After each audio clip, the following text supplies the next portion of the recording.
I'm thankful for Steve Fletcher and his wife Terry. And Steve's going to come today and close out and tie a bow on Jonah. And you know, the guy that wrote that book, Jonah, I just was reading a kind of an article today by Tim Keller. He's dying of pancreatic cancer. And he has pancreatic cancer, and he's in a tough spot. And this is the guy who wrote this story, and he has some great thoughts. Write this book, and so Pastor Steve's going to finish us off. Thank you, sir. Appreciate it. God bless you. Oh, that's right. I have to talk about Theology Thursday.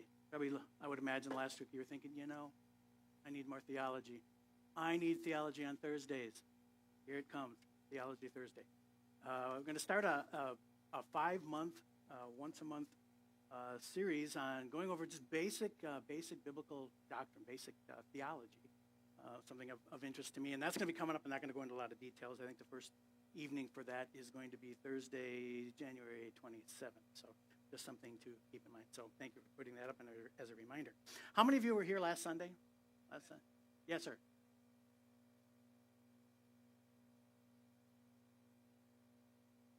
What he said. All right, so how many of you, how many here last Sunday, and you saw Aaron, and he started the sermon with the song thing? Remember that? I thought I could do that too, but the only song I could think of was, and join me, Itsy Bitsy Spider. Perfect, good. See, when you're raised, when you're married to a preschool fanatic, it's kind of about as far as it goes. It's either that or row, row, row your boat. So Jonah chapter 4, if you would, please. We've all probably either seen a movie or been to a concert or maybe read a book that either it didn't end how we thought it should end or would end, or maybe it just went a little bit longer than it should have gone. And I'm thinking, that would have been really sweet if this movie would have ended 20 minutes ago, or if this book would have ended a chapter or two ago. And to be honest with you, the book of Jonah has that feel. This is, frankly, for me, this is the book of the Bible that's one chapter too long. And so to back up to, if you have your Bibles, Jonah chapter 3 and verse 10. So it says that when God, you know the story of Jonah, obviously. He's supposed to go to Nineveh. He runs. He gets into the storm, goes into the fish, gets vomited out, and then he goes and preaches. And it goes around the city of Nineveh. And then chapter 3 and verse 10, when God saw their deeds, they turned from their evil way. Then God relented of the disaster which he had declared he would bring. So he did not do it. So you think, well, that's wonderful. That's awesome. That's great.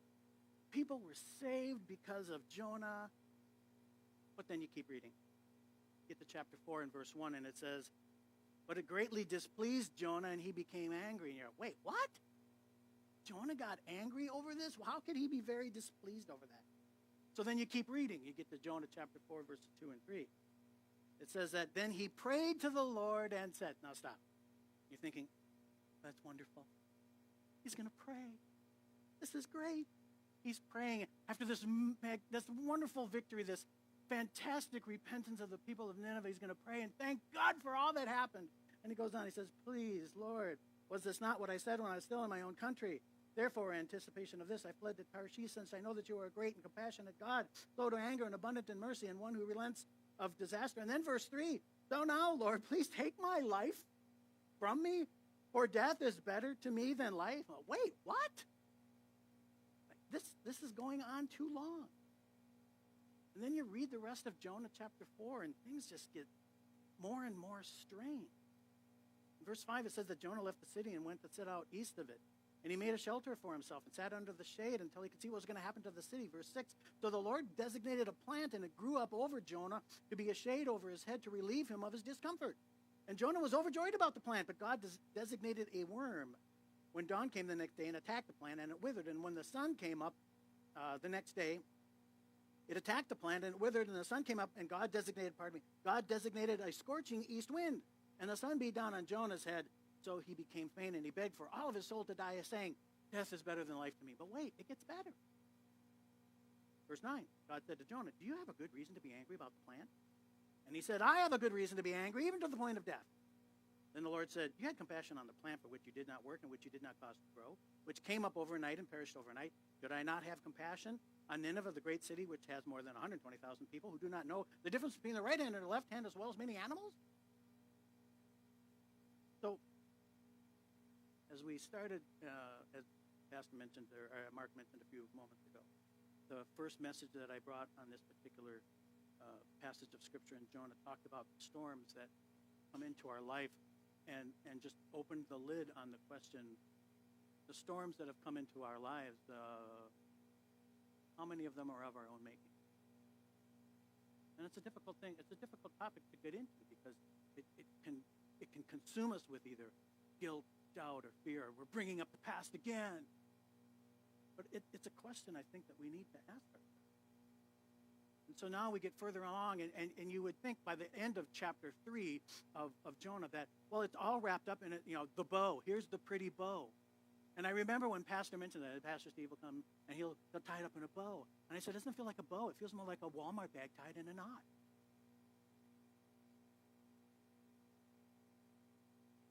And so my question is, what is it that needlessly draws out and extends our difficult circumstances?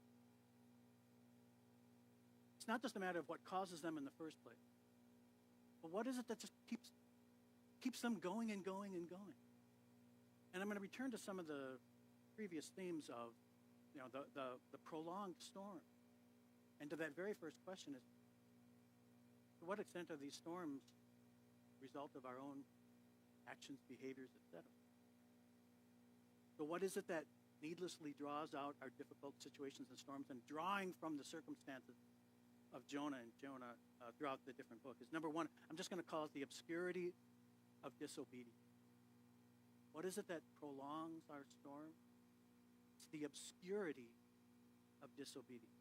Chapter 1, I'm going to back up to chapter 1 and verse 1. The word of the Lord came to Jonah, the son of Amittai, saying, go to Nineveh city, cry against it, wickedness come before me. We got that. Jonah rose, fled to Tarshish from the presence of the Lord. He went to Joppa, got into the ship, went to Tarshish, paid the fare, went down, got into it, to go to Tarshish from the presence of the Lord. Okay. So there's a lot of words that have been used to describe Jonah. Reluctant, racist, apathetic, and many more. But there's one word, despite all of these descriptors, that really gets to the core of matter, and it's the word that we are reluctant to bring up. It's the word disobedient. It's the word disobedient. Had he obeyed, who knows, maybe the book of Jonah wouldn't have even been written. Because had he obeyed, there would have been no storm. There would have been no fish. There would have been nothing. It would have been 2 verses. The Lord said to Jonah, go and preach against the city of Nineveh. Jonah did it, and they repented. Shortest book in the Bible. But it didn't turn out that way. But when it comes to even just the word obedience, and if you could advance the PowerPoint, just one slide. As adults, it's tough for us to talk about obedience. There's a low-level discomfort when somebody talks about obedience. It's easier to talk about other things. So, obedience? Isn't that a topic for children and pets? Children, obey your parents. And we send our dogs to obedience school. Why are you talking to adults about obedience? We have storms on the one hand, and we have obedience and obedience issues, disobedience on the other hand, and sometimes we're very hesitant to explore the correlation between the two. To try to talk about attaching storms and obedience, disobedience, to attach those, makes us very uncomfortable. And I get it. There is a danger. There's a danger in saying, well, if you have a storm in your life, it's because of disobedience. Because then it puts us in the mindset, well, you mean every storm that comes into my life is because of some level of disobedience? And then when it ends up happening, it makes us kind of spiritually neurotic. And we're constantly probing the depths. Well, the reason why you got a flat tire is because there's disobedience. And I've heard people say things like that. That everything comes down to disobedience, and rather than living a life of Christian faith or living a life of pseudo-Christian superstition. So I understand that. extreme. But then we go to the other extreme as well. None of the storms in my life have anything to do with anything that I've done. They're completely separate.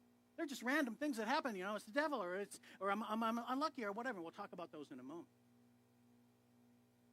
But we have to introduce the idea, or at least introduce the question, as to what extent are the storms in our life caused by and maintained by ongoing disobedience. And I know it's an uncomfortable thing to talk about. And there's other things that are easier to talk about when it comes to talking about storms. So, for example, and I'm going to touch on things that you hear a lot about. It's easy to talk about faith. Well, the reason why I have storms in my life is because, I just need more faith. I mean, if you had more faith, there'd be fewer storms. Become a person of great faith, and that'll take care of your storm. Actually, the storm that Jonah experienced was not caused by a lack of faith. In reality, you would never think this, Jonah was actually a pillar of faith. He was a man of great faith. Go to chapter 4. Like, what? Jonah? A man of faith? No way. Yeah. Chapter 4 and verse 1. But it greatly displeased Jonah, became angry, and he prayed to the Lord, said, please, Lord, was this not what I said while I was still in my own country? He knew exactly what was going to happen.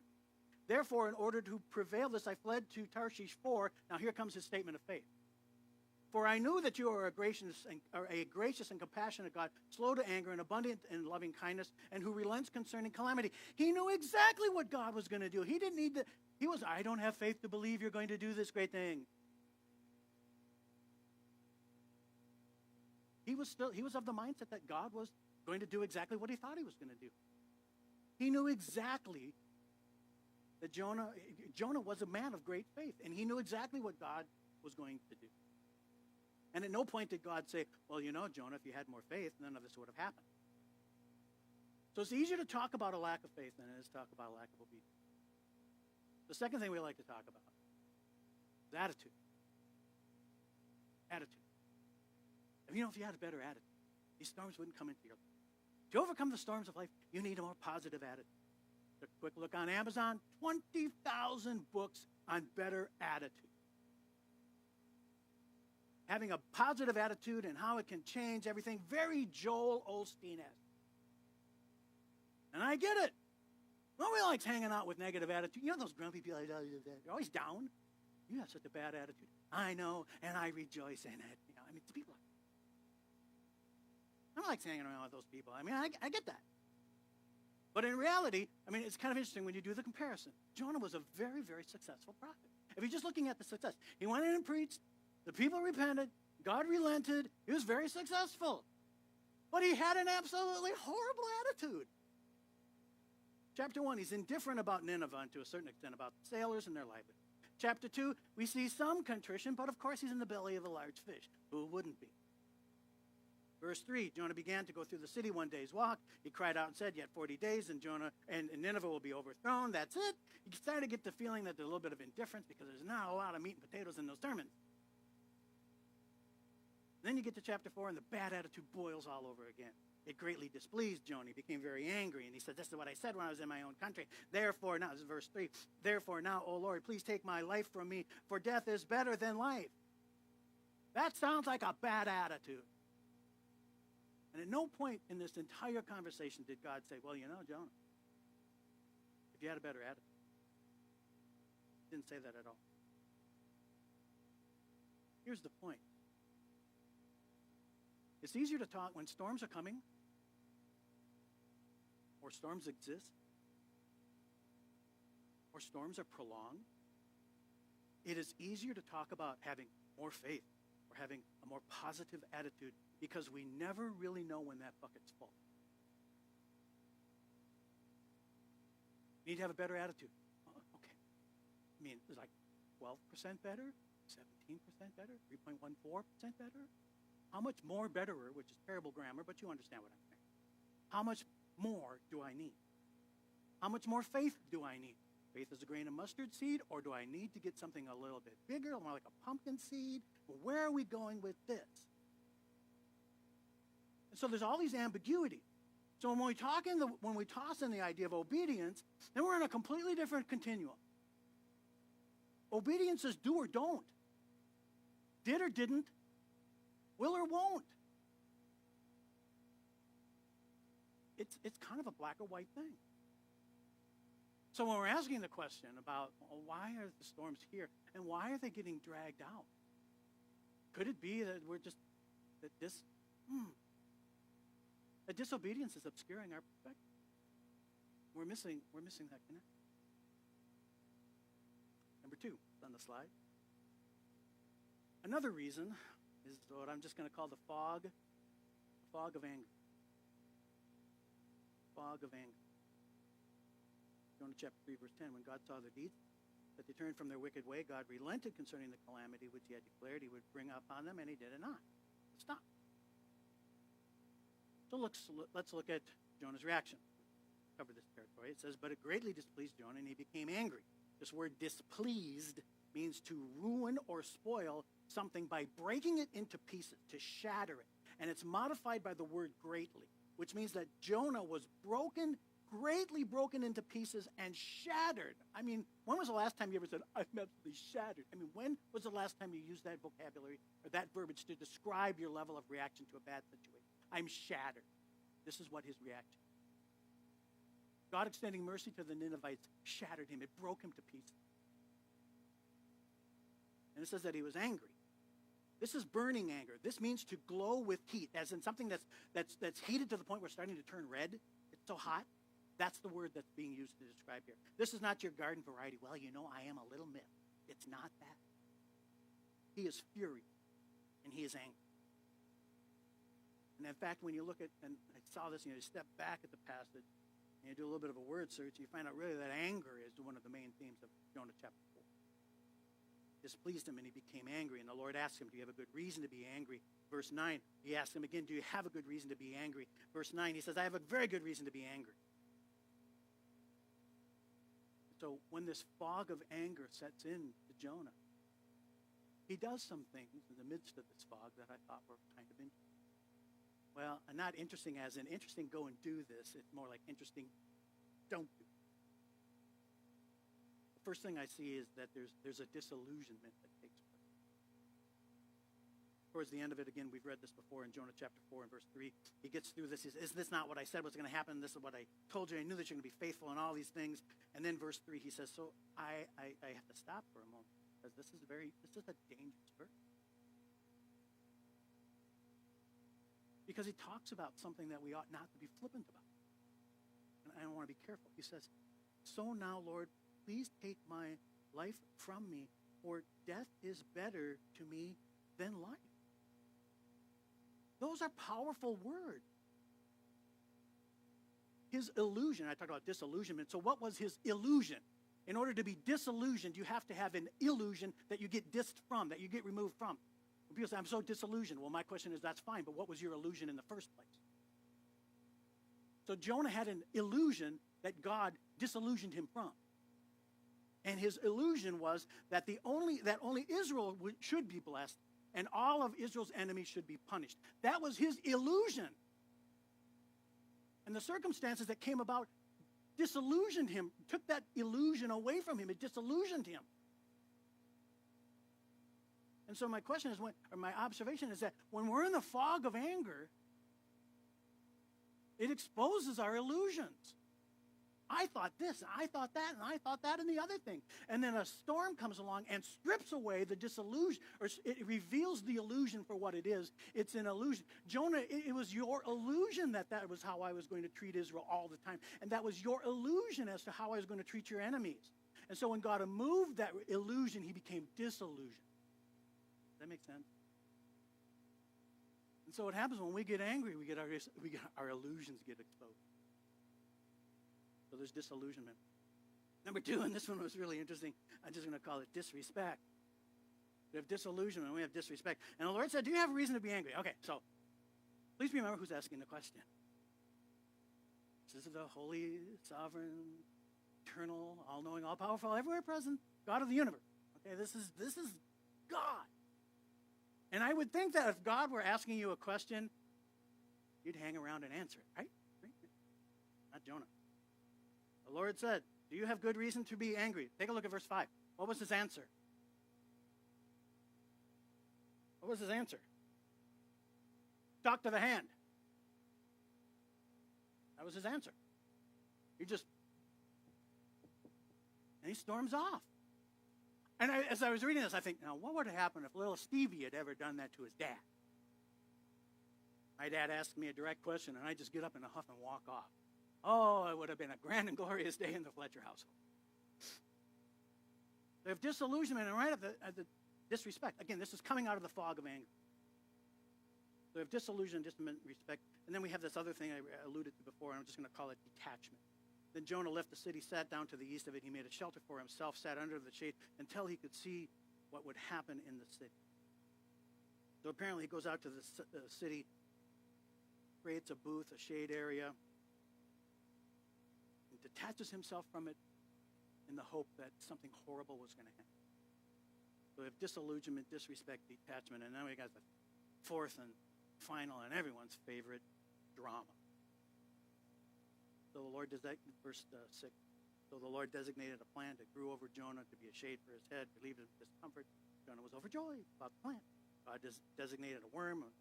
Dawn came the next day, it attacked the plant and withered, and when the sun came up, designated a scorching wind. I'm starting to feel the discomfort, so I can relate to some of it.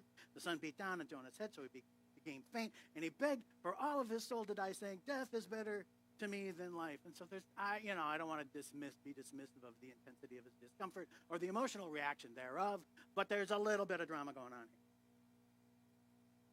God said, do you have a good reason to be angry? And he said, I've got good reason to be angry, even to the point of death. So there's this drama going on. So what is it that neatly draws out our difficult situations in our storm? It's the fog of anger.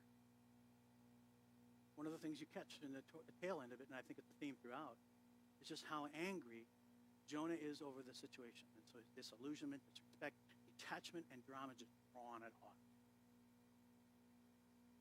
Thirdly and finally, what I'm going to just call the disconnect. The disconnect. We just looked at Jonah's reaction and the drama of his "it's better for me to be dead" reaction. To better understand this, we actually need to back up to Jonah chapter 1, verses 4 to 6. And just bear with me.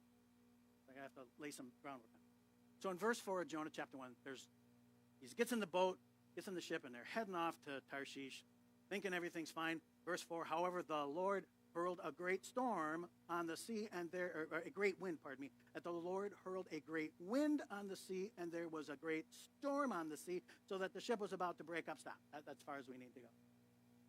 So you have this idea, you get the clear picture that Jonah's in the ship, and he's heading away from the presence of the Lord, or so he thinks. And then the Lord sends a great wind, and the Lord sends a great storm, or causes a great storm caused by the wind that he sent. All right, so here's my question. Why didn't Jonah react to that storm? Why didn't he react to that storm with the same anger and intensity he reacted to the loss of his shade tree? Why didn't he do that? While in the storm, when the storm is going on, it's amazing how calm and cool Jonah. He's as calm and cool as a cucumber. There's nothing. There's no anger. There's no rage. There's no questions. There's no manufactured personal drama. There's nothing. He knows what to do. He doesn't get all upset. He's kind of resigned to the situation, but he's not red hot angry. Hold on to that thought. So he tells, what are we supposed to do with you? You upon whom all this calamity has come upon us. It's your fault. What should we do to you? And he says, throw me overboard. And they're like, no way. And so they're pulling at the oars, trying to get away, and they realize that it's not getting any better. And so they're praying for God's forgiveness, even as they're, here you go. Whoop. And in he goes. Verse 17 of Jonah chapter 1. And the Lord, there's this word again, designated or prepared or appointed, depending upon your translation, a great fish to swallow Jonah. And Jonah was in the stomach of the fish 3 days and 3 nights. Chapter 2, verse 1. Then Jonah prayed to the Lord his God from the stomach of the fish, and he said, I called out in my distress, O Lord, and you answered me. I called for help in the depth of Sheol, and you heard my voice, and so on and so forth. So here's my question. Why didn't Jonah react the same way, being inside the fish, and react with the same anger and the same intensity as he did when he lost his shade tree? Now, I don't know about you. I have never been inside. I mean, it's kind of ironic. I've never been inside the belly of a fish, but on Friday night I had a fish fry. So now, maybe I got a little idea what the fish feels. So here he is, surrounded by the intestinal walls of a large fish, dark, stinky, slimy, hot, cramped, for 3 days. No reaction. I mean, no reaction like the one he had before about the shade. So now you have these things. You have these great things. You have the great, bear with me, you have the great wind, the great storm, and the great fish. All these great things sent by God. And Jonah kind of pushed through every one of them without any, a whole lot, really, with no complaining. So now let's go back to the plant, chapter 4, verse 6. We see the same word popping up again. So the Lord designated or prepared a plant, and it grew up over Jonah to be his shade, to shade over his head, to relieve him from his discomfort. And Jonah was overjoyed about the plant. Verse 7, but God designated or prepared or sent a worm.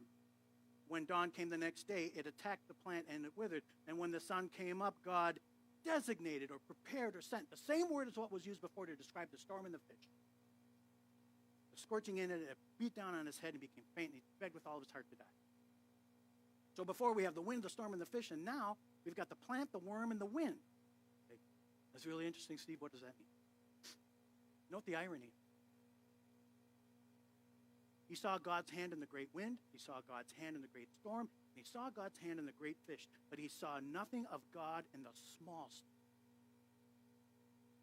Plant, the worm, and the wind.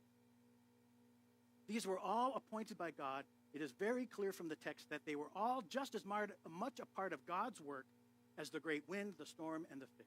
The big and the little. But Jonah did not see that there was a disconnect. And I'll come back to this in a minute. This is where Jonah and our disconnect becomes evident. God's got the big stuff. We're convinced of it. Creation, salvation, redemption, eternity, heaven. God's got the big stuff. But obviously, what about the small stuff? Does he have that? Does God have control of? Does God care about the small stuff, the inconveniences, and the annoying things? Does God care about the daily stuff? So let's wrap it. You go to the blank slide. What is it that needlessly draws out our difficult situations and our storm? The obscurity of disobedience. It's not a matter of our faith, not a matter of our attitude. It may be just flat out disobedience. Maybe it's the fog of anger. In the middle of a situation, we're in the middle of a situation and we're angry and we're disillusioned. We're disrespectful. We become detached and we immerse ourselves into drama. All because of the fog of anger. Or maybe it's just a disconnect.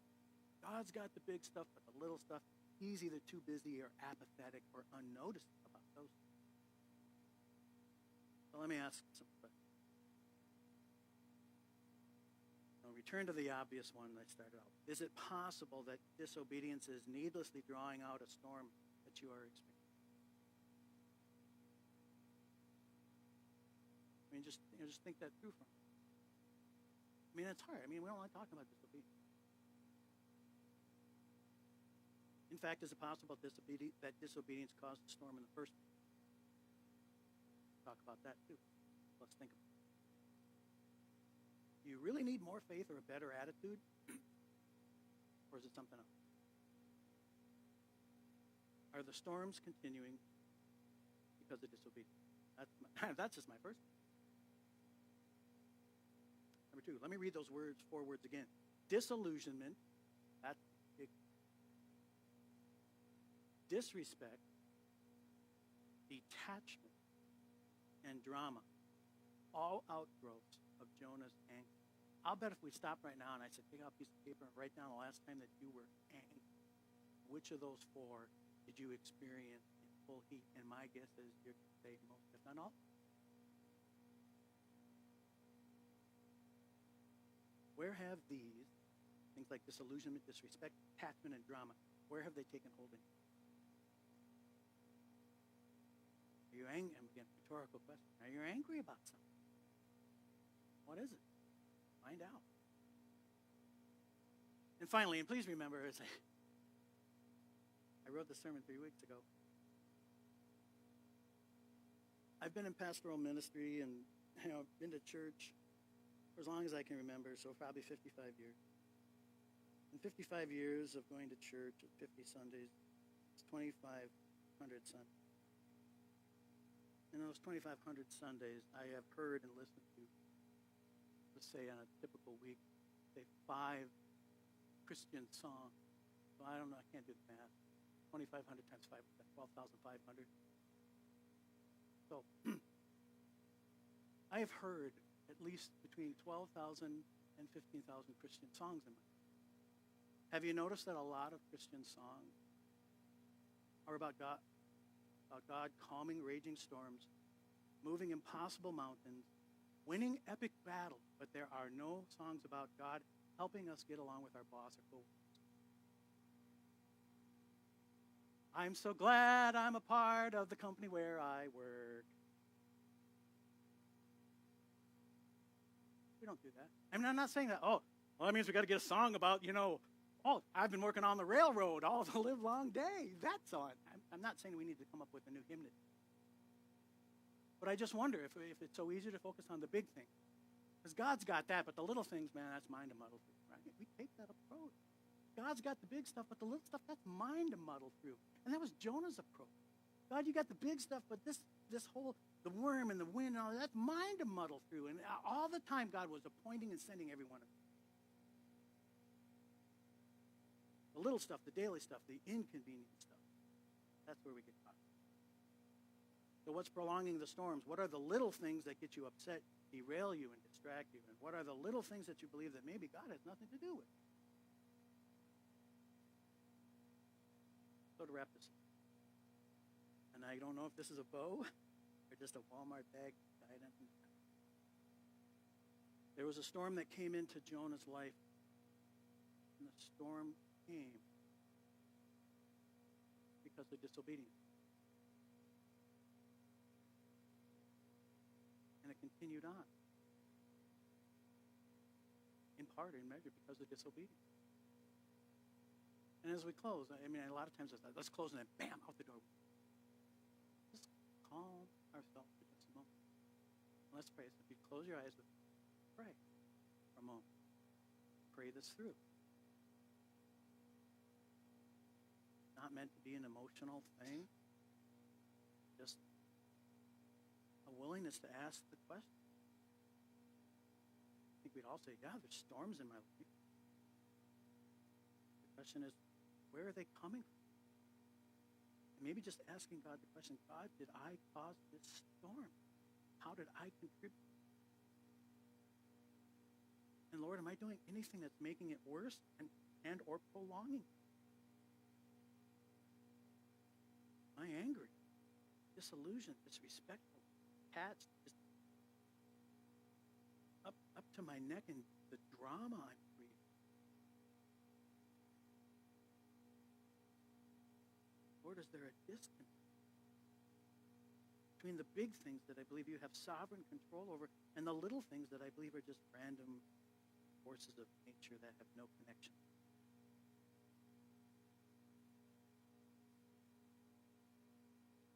Father, I thank you for the opportunity to be here today.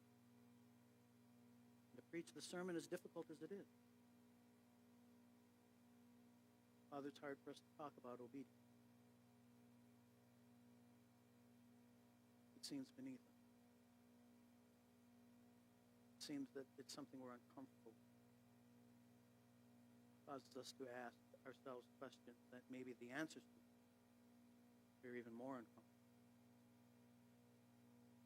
Lord, if we learn anything from the life of Jonah, and maybe this is the bow with which this is all written up.